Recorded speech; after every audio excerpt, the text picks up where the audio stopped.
I'm going to let you go. But he chose not to. And God was faithful to give him those opportunities, just like he's faithful for us to have opportunity to turn away before something bad happens.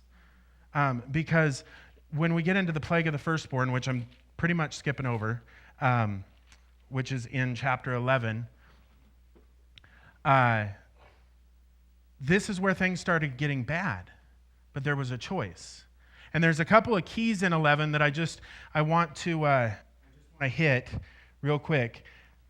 So God had said to Moses that he was going to kill all the firstborn in the land. That includes animals as well as children and adults. From what I'm reading, it also means adults. It just means the firstborn of the family. It didn't mean children. It says in there that the wailing was really loud because there was not a single household who had not lost someone, which tells me that the firstborn, whether they were adult or child, because not everyone had kids.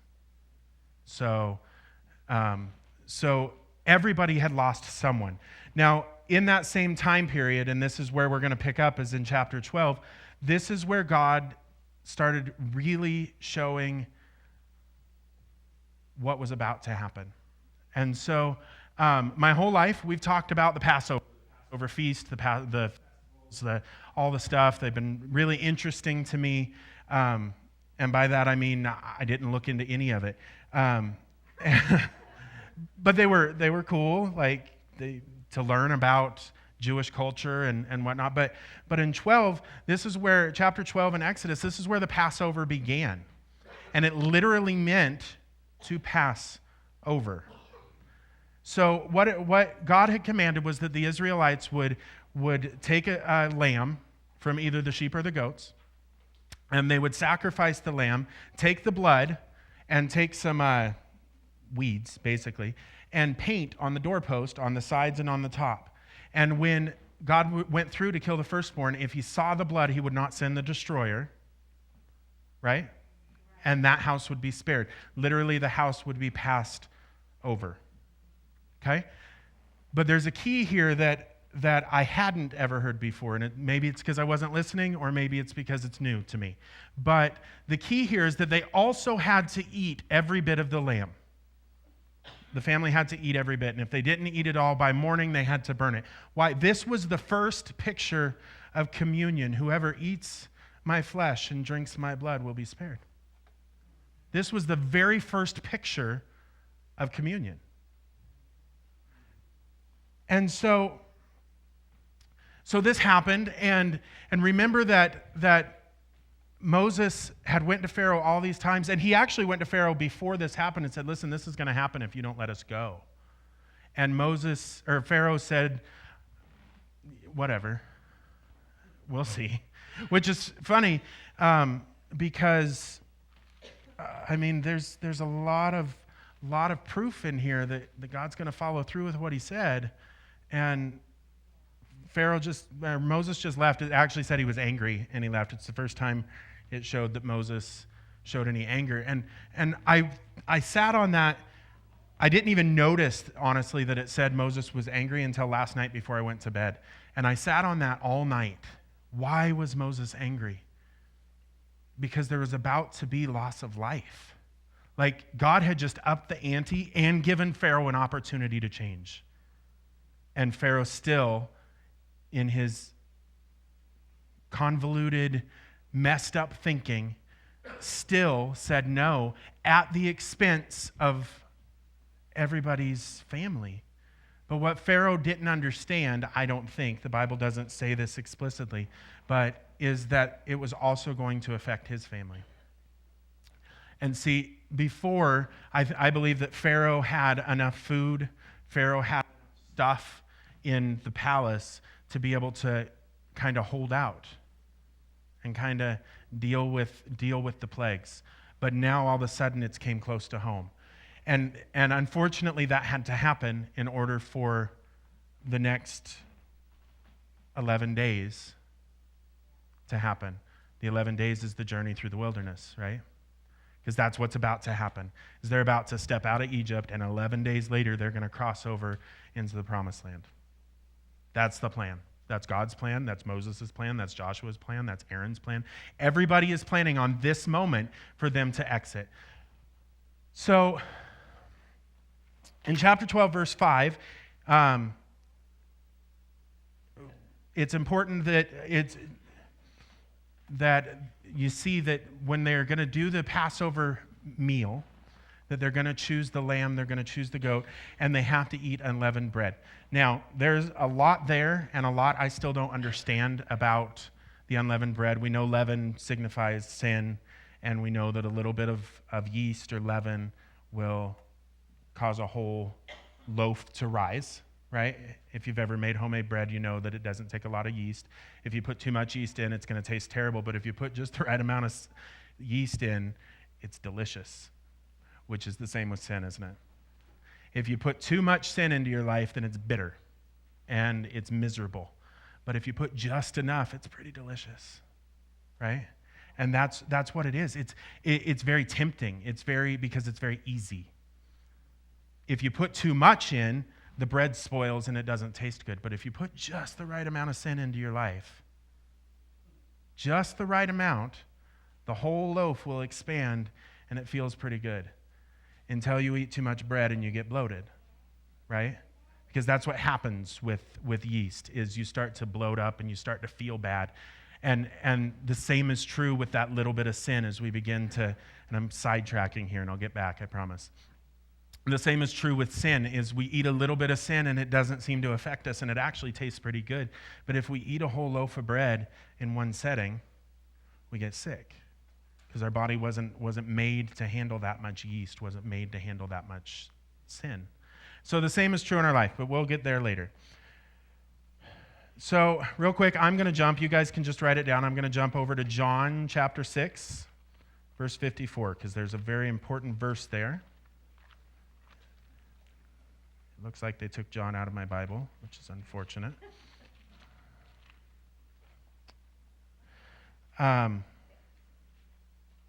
6:34. I'm actually going to go to 32. Jesus said to them, "Very truly I tell you, is it not Moses who has given you the bread from heaven? But it is my Father who gives you the true bread from heaven. For the bread of God is the bread that comes down from heaven and gives life to the world." And 34 says, "Sir," they said, "always give us this bread." That's that unleavened bread. That's the manna from heaven that the children of Israel are going to learn to hate in just a couple of verses. So my favorite part of the story is coming up, but let's go back first for just a second to chapter 3. We already read it a couple weeks ago. Chapter 3, verse 21 says this, "And I will make the Egyptians favorably disposed towards you." You guys remember this? I told you to remember this passage. You remember? Okay, so this is what my grandma said she doesn't remember, but everyone else remembers. Thank you. "So I'll make the Egyptians favorably disposed towards the people, so that when you leave, you will not go empty-handed. Every woman is to ask her neighbor and any woman living in her house for articles of silver and gold and for clothing, which you will put on your sons and daughters, and so you will plunder the Egyptians." Remember that God promised this in chapter 3. And remember, I told you, remember that because we're going to get there. You thought we were going to get there that day, but I tricked you. But we're there now. In chapter 12, verse 33 says this, "The Egyptians urged the people," this is after the firstborn plague had happened. "They urged the people to leave the country, for otherwise, they said, we will all die.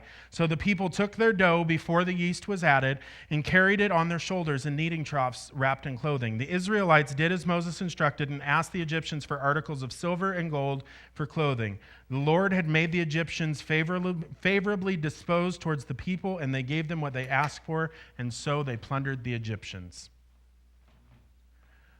God is always faithful with his promises. So we're talking 7 chapters. I don't know how many years that is. Couple, probably. It's been a while. That God promised Moses this. Moses told the people were like, yeah, okay. But then all this other stuff happened, and they didn't leave. And Moses knew Pharaoh was going to say no, but the people didn't know Pharaoh was going to say no. There was 1.5 million people. There's no way Moses could have told everybody. So all of a sudden, the people are probably, and again, I'm adding conversation that probably happened, at least what happened in my life. The people were probably saying, they won't even let us leave. And Moses is saying we need to ask for their clothes. And not only ask for their clothes, but Moses said that they're going to give us so much we have to put it on our sons and daughters because we're going to have more than we can handle. And we're going to pirate, steal, we're going to plunder the Egyptians. And they won't even let us leave their land. As a matter of fact, they've tripled our workload. But see, God was faithful to fulfill that promise. But Moses had to do some stuff before that promise could come to pass. It wasn't that God was holding on to the promise and like dangling it like a carrot, because that's not God. But what it was Moses' obedience moved heaven. And when we begin to be obedient to God, heaven begins to move.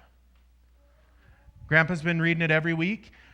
The Lord's Prayer, there's a passage in the Lord's Prayer. It comes right after a period. It says, on earth as it is in heaven. See, what happened with Moses is Moses began to obey the word of the Lord. And when Moses began to obey the word of the Lord, what happens is earth, creation, was created how? By the sound of God's voice. When we begin to make the sound that heaven is making, creation has to respond because it thinks it is the voice of God speaking. Because we were created in God's image, right? So God's image includes his voice.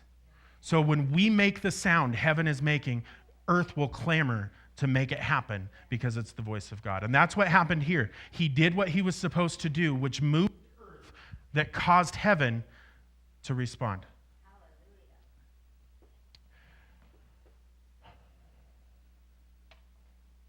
So Moses had a lot of turmoil, I would guess. I mean, if we think about Moses and we think about our own life, I would guess that Moses had quite a bit of turmoil, wouldn't you? So when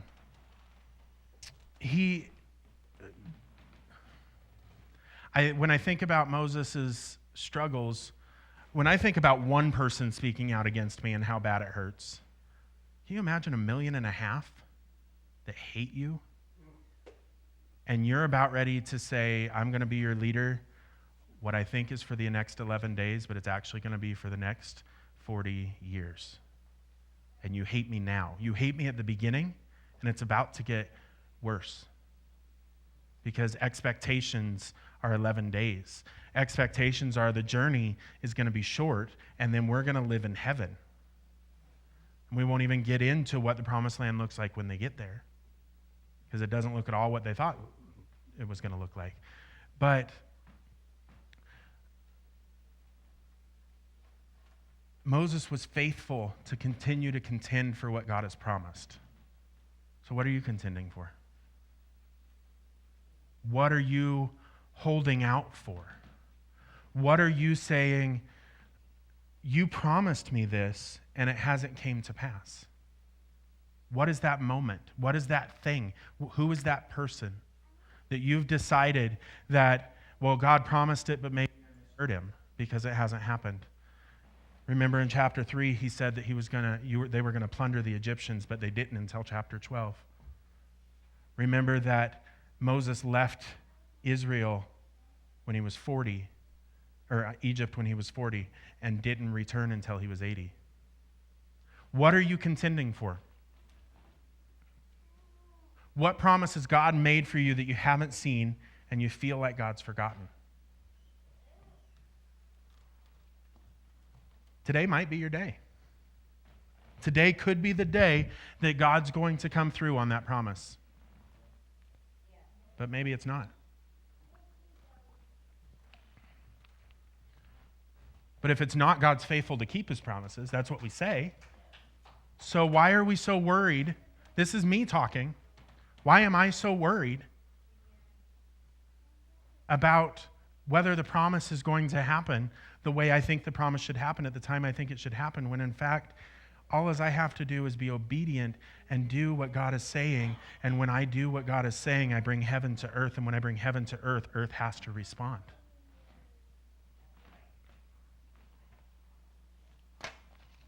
I'm going to jump to chapter 13.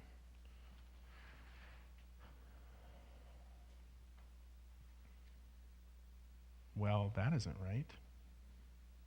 Hold on. We might be going back to 12. Yeah, let's go back to 12. Just because time frames. I'm really big into time frames, and I was talking to my mom about one that I still haven't figured out how I'm going to work into today, but I'm going to figure it out. But in chapter 12, verse 40, it says, the length of time the Israelite people lived in Egypt was 430 years. Right? It's a long time. I think this is a good spot where I'm just going to throw it in there. So God had commanded the Israelites, you read it in First Chronicles, I think, or Second, I can't remember, to raise a crop every year, and on the seventh year, let it rest, let the land rest. You guys know the story? If you don't, I'll find it next week. But they didn't do it for 430 years. Do you know that? 430, I believe, or 490. Yeah, a long time either way. Then they went into exile for 70 years. This is during the Babylonian time, okay? 1/7 of 490 or 430 is 70 years. You can never get back what you took from God. God commanded they let the land rest on the seventh day. And I heard this in a sermon, so please don't think that I'm this amazing. I'm quoting somebody here. But this is what's important here, is that the sermon was specifically about pastoral burnout, is what it was about, and how we as a body of believers praise the pastor who will work 7 days a week. But even God rested on the seventh day.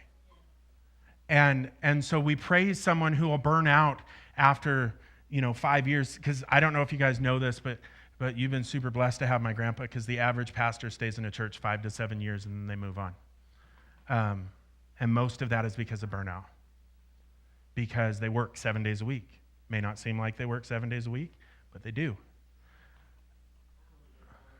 Well, yeah, but that's why you made 5 years.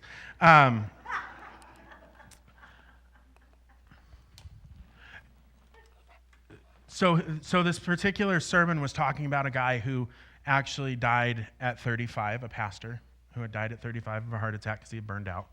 I'm past 35, so I'm good.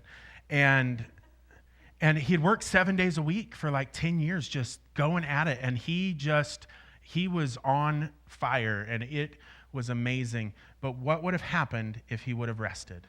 If he would have followed that commandment and kept that seventh day as a day of rest? Maybe another 35 years of being on fire. So never forsake what God has set in place. Rest. That's all I'm going to say about that, because it has nothing to do with what we're talking about today. So we're going to jump to 14 now. I love this part of the story. So they have left Egypt, and they're on their way out. And so on their way out, real quick, in chapter 13, verse 17, it talks about they basically hit a crossroads. They can go one of two ways. I don't know if it's left or right, but they can go left. It's the shortest route to the promised land. Unfortunately, it's through the Philistine country. And so they're going to face war if they go that way. Or they can go right, and they can go to the Red Sea, which also looks pretty hard. Not going to lie. And so they go right. They go to the Red Sea because that's the direction God sends them. And why? Look in chapter 13, verse 17. It says, and God said, if they face war, they might change their minds and return to Egypt. So God led the people around by the desert road towards the Red Sea. See, what we don't understand is sometimes we don't understand why we have to face a seemingly impossible situation, but we have no idea what God spared us from. The Red Sea seemed impossible, but they would have died if they would have went left. Right? So we have to be faithful to understand that we never know what God's delivered us from. That he's got a plan. It may not seem like it makes sense, because there's an ocean in front of me. But he's got a plan.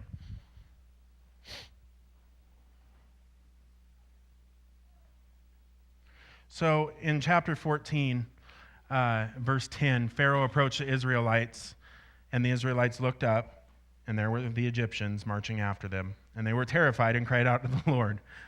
And they said to Moses, was it because there was no graves in Egypt? Is that why he brought us out here? Now, I don't know if you guys were with me on that part of the story, but they left willingly. Moses did not chain them together and pull them out of Egypt. They all lined up and headed out. But as soon as it looked impossible, now they've seen impossible things. They've seen the river turn into blood. They've seen frogs infest the land. They've seen flies. They've seen, what have they seen? The firstborn. They've seen locusts. They've seen boils. They've seen some incredible, they've seen Moses throw a stick on the ground and turn into a snake. They've seen all kinds of crazy things. But yet, the ocean seemed impossible. Now, I would feel like at this point, maybe that I would have a little bit more faith because I've never seen a stick turn into a snake. But I feel like if I saw that happen and knew that it was God, he could probably do something else too. But their sarcasm here is hilarious to me. They said to Moses, was it because there's no graves in Egypt that you brought us to the desert to die? As soon as it looked hard, they got mad.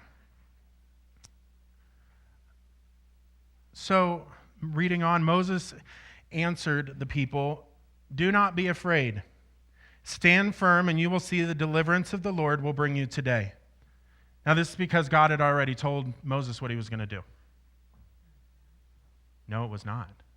Moses had no idea what was about to happen. He was just as scared as everybody else because the Egyptians were behind him. The Israelites were probably behind him as well. That's a lot of people that hate me, right behind me, yelling at me, getting ready. Everybody wants to kill me. And Moses is like, it's okay. God's going to take care of it. Don't worry. And then he says, the Egyptians you see today you will never see again. The Lord will fight for you. You only need to be still. So let's go back to making the sound that heaven is making. When we make declarations of faith, God, it stirs God. It begins to move God. So when you see that seemingly impossible moment in your life, because that's all this was a moment, start making those declarations of faith. Because you can do one of two things. And by the way, this week I did both. You can curse it and say that this is never going to get better than it is right now, so I might as well just quit. Or you can say, just stand firm.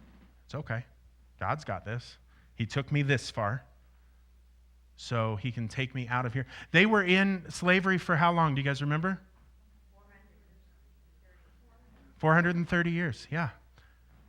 They've been out of Egypt for a day, and they're already saying we should just go back.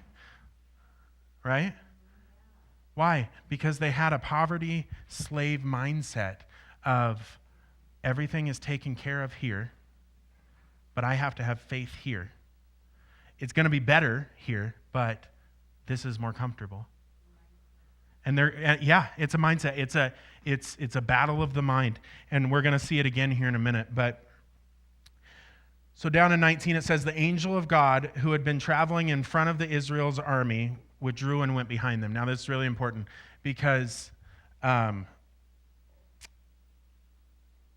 you guys have heard about the armor of God.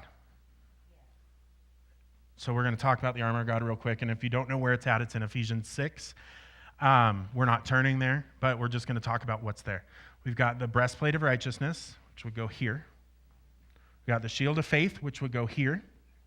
Got the sword of the Spirit, which would go here. Got the helmet of salvation that would go here. Belt of truth to keep your pants up. And then you've got the shoes of the gospel of peace. Nothing is on your back. Why is nothing on your back? Because you're always supposed to be moving forward. You guys have all heard that, I'm sure, 100 times. So when they're heading through the wilderness, the angel of the Lord is in front of the army, leading the army. But when they stop, the angel immediately shifts to behind. Why? Because they don't have anything protecting them. Right? So the angel's going to do that. So Isaiah 52:12 says this. Getting there.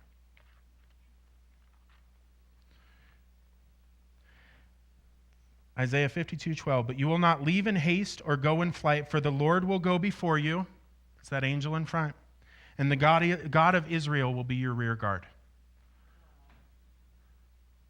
So see, what happened in Exodus will later be prophesied in Isaiah to come to pass in our life through Ephesians, right?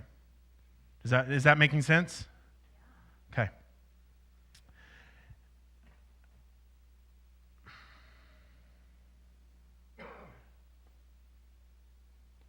I got a couple of options where I can go here, and I'm trying to figure out which direction I want to go. So verse 20 says, coming between the armies of Egypt and Israel, this is the angel who went to be the rear guard. Throughout the night, the cloud brought darkness to one side and light to the other, so neither went near the other all night long. Verse 21, then Moses stretched out his hand over the sea, and the sea parted.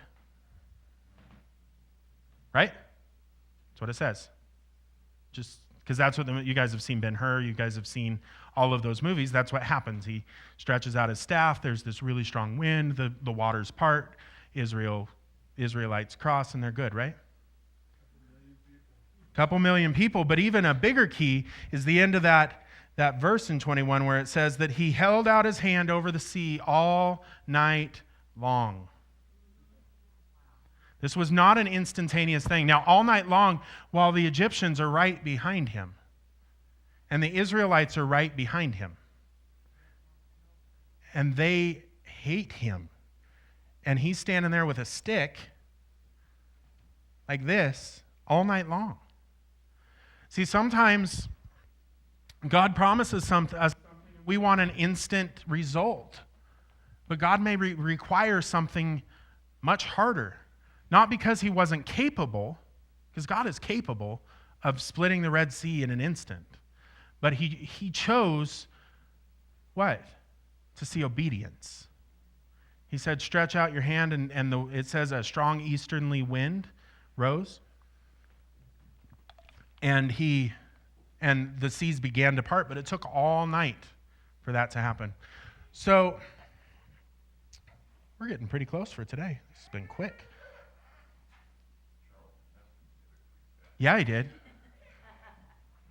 Evidently, God liked Charlton better than he liked Moses. So in verse 26, the Lord said to Moses, so real quick, the Israelites crossed over. The Egyptians are following behind. The Israelites are through. And this isn't, again, is not an instant thing. I don't know if you've ever seen a couple million people move, but I haven't. I've seen a couple thousand people move, and it takes forever. So they get across. The Egyptians get in there. And so this is what the story tells us. The waters crash down and drown the Philistines, right? Or the Egyptians, right? But in fact, what happened is he told Moses, stretch out your hand again. And then the water came down. Why? But did he need Moses' stick? No. He needed Moses' obedience. But see, what happened is this is the favor of God and the favor of man. When you get the favor of God, God will increase your favor with man. It doesn't go the other way. You don't get favor with man and your favor with God increases. It's the opposite. And so as Moses has shown his obedience through the last 15 chapters, he's begun to gain favor with God. So, in that, God has been faithful to deliver his people through Moses. So now the people of Israel are looking at Moses and saying, oh, maybe this is a man of God. So God didn't need Moses to stretch out his stick, but what it did do was it showed the people who God was working through, which increased his favor with man, which then increases his influence with man, which is going to be key for the next 40 years, right? So chapter 16 is a good one. So there's it's called the Song of Moses and Miriam, and it's good, but I wasn't really feeling it, so we moved on.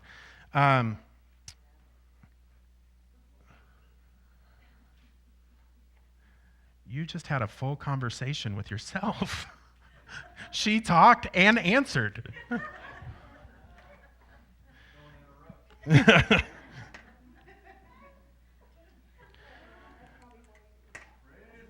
So real quick in 15, chapter 25, I'm just going to tell you what happened here because it's important to understand that God was still providing for the Israelites' needs. So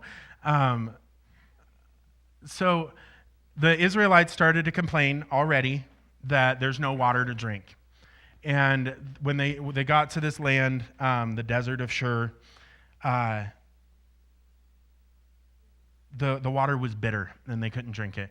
And so Moses saw this piece of wood. God told him to throw it into the water and then the water would be fit to drink, right?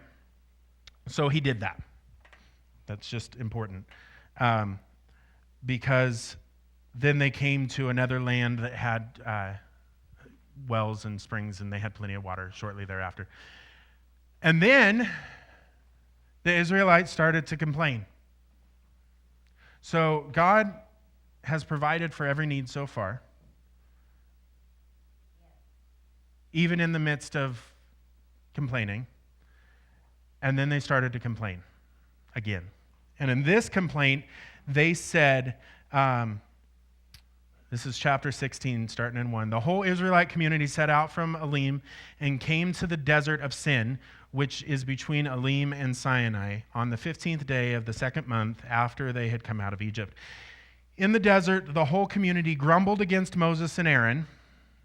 The Israelites said to them, if only we had died by the Lord's hand in Egypt. This would have been better than this, freedom. Right? There we sat around pots of meat and ate all the food we wanted, and now we're hungry. They didn't say anything. Basically, they said, but now you have brought us into the desert to starve this entire assembly to death. Now, I talked about this on the first week of this. We need a healthy fear of God. And these people did not have that.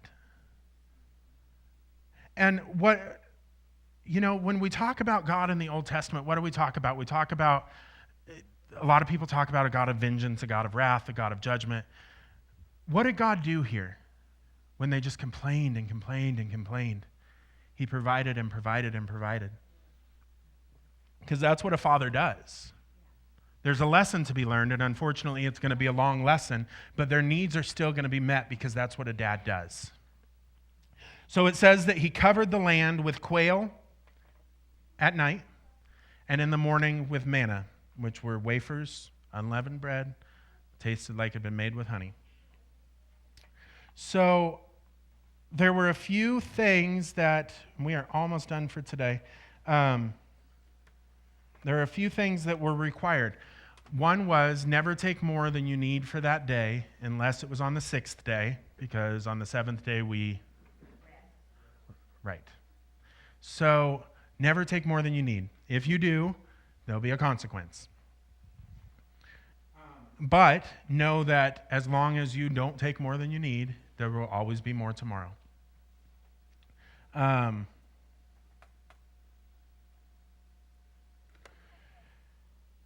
And why I sat and thought about why we don't take more than we need. And I mean, there's hoarding, there's all kinds of reasons.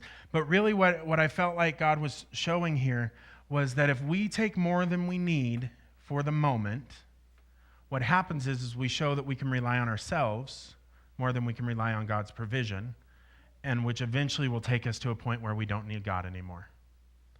So says to look at verse 3 again. I'm not sure why, so just a minute.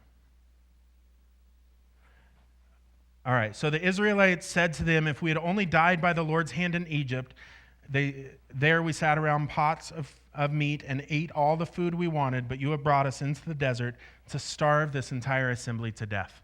They were slaves. Let's just get a real picture of what was happening in Egypt. They were slaves. They were beaten. They were overworked. They were killed. But all they can remember is how much better it was over there than having to walk and kill our own birds. Right? They complained because they were slaves when they were slaves, but then they complained that they were free when they were free. And that's what we do too, isn't it?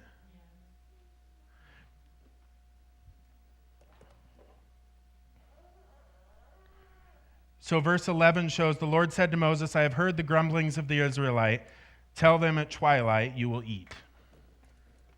So again, God provides, he responds to the complaints with provision.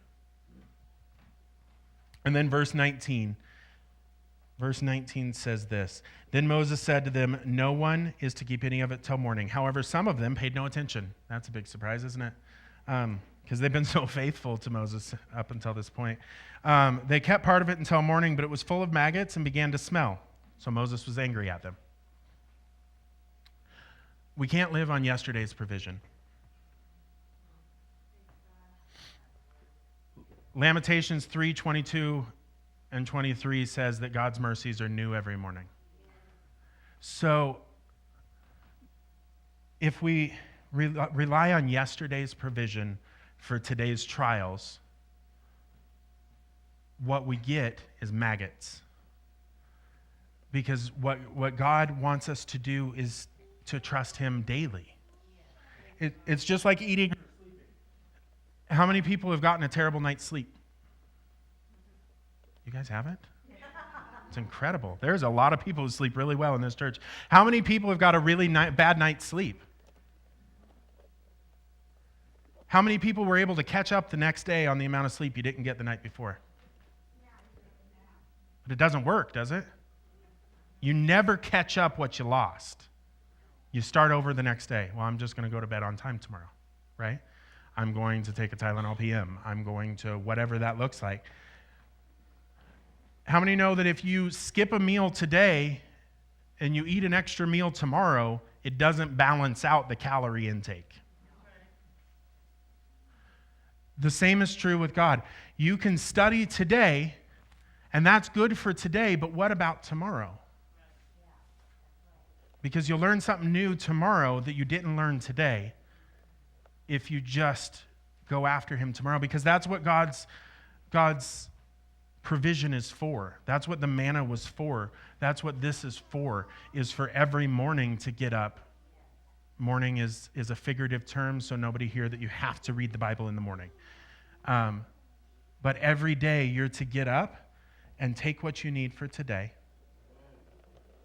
and then put it away, and tomorrow get up and take what you need again. Because your need tomorrow is not the same need as you had today. Let's pray. Father, God, I thank you that your provision is good. I thank you that your provision, that what you provide for us is greater than what we think we deserve. And God, I thank you that even in our grumbling and complaining and